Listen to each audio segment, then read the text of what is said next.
Kauai Dental Care is offering a series of short videos called Welcome to our Ohana. In each video, you will meet one of our team members. Closing the office during COVID gave us a chance to reflect on how much we miss our patients, how we love what we do, and how grateful we are to each of you. We'd like to share with you some of the things we enjoy about Kauai. So, welcome to our Ohana. We hope to be a friend for many years to come. Hi everyone, my name is Chris.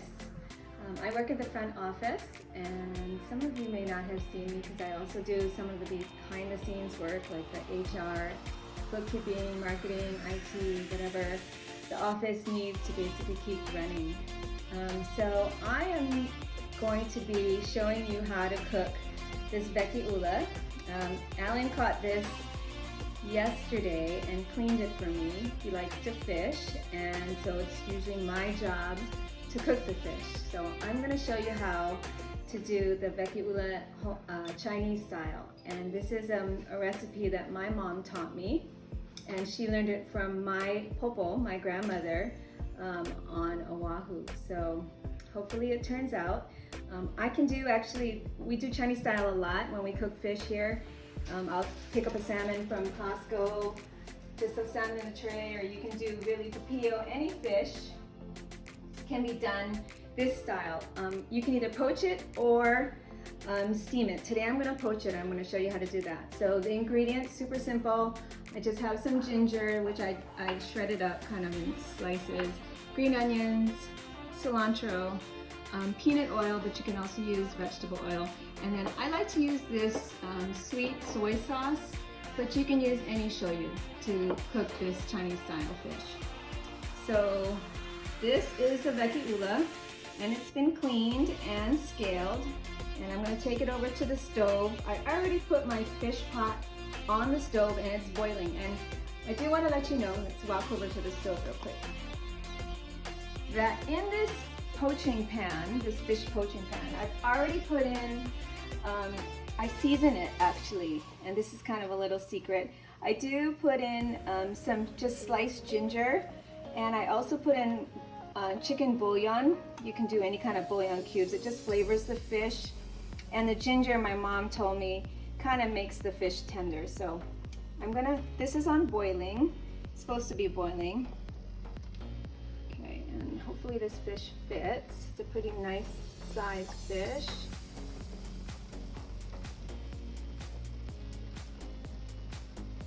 Okay, and this tail is hanging out, so the fish is not all the way in the water. So what I'm going to do is poke it into the water. Keep the video on the fish. Okay, now in terms of cooking time, for something like a salmon, if you guys buy those salmon from Costco, I usually just turn the whole poaching pot, the stove off, and I cook it for maybe 12 minutes with the stove off. With a big fish like this, because you're looking at a whole fish, I'll bring it back to a boil, and then once it comes to a boil, I'll turn it back off, and then I'll let it sit for, because this is a pretty big one, maybe 15, 16 minutes in the poaching pot. So when this is done, we'll come back to you. Thanks.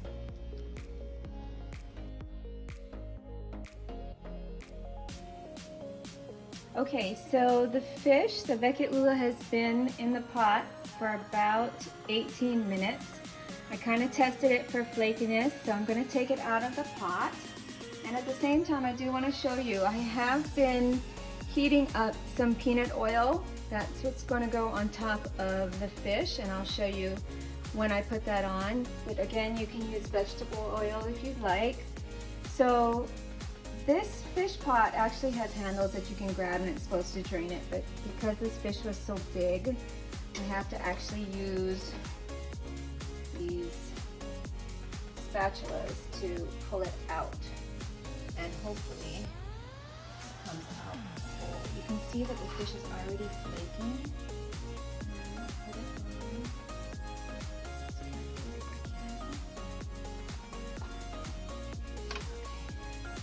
And the skin comes off. That's kind of all normal. That's natural. So the stove has already been off for a while. Okay, I'm going to bring the fish here and I'll show you what I do to it. This is dressing the fish. So if you can see it, obviously this doesn't look very nice, so I'm going to cover it up. I usually start with the ginger because I definitely want to get the ginger flavoring the fish, and so that the oil, when the oil goes on it, it actually kind of seals in the flavor. Okay, so I put ginger and green onions, much as you like. If you don't like green onions, you don't have to use it.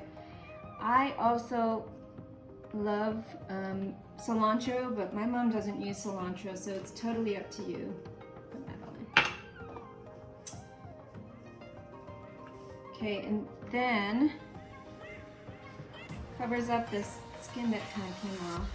My cilantro is not very dry, so you have to be careful when you're pouring the oil on your fish, because oil and water don't mix well and it's going to splatter. I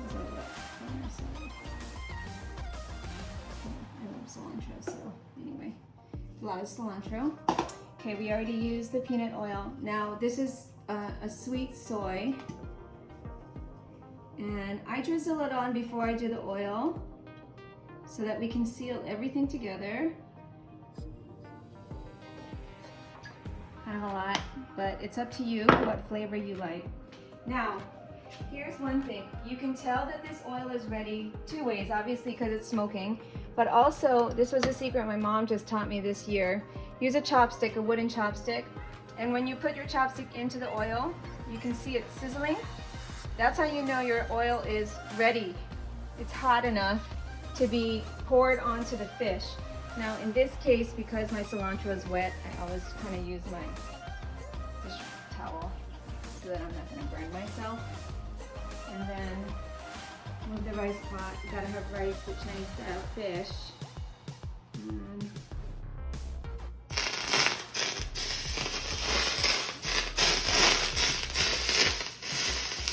And that's the sound you really want to hear, because it's basically splashes everywhere, which is kind of messy, but there you go. And that is our Chinese style Veke Ula caught yesterday. Smoking up the house, but I hope this works for you. Thank you, and hope to see you in the office.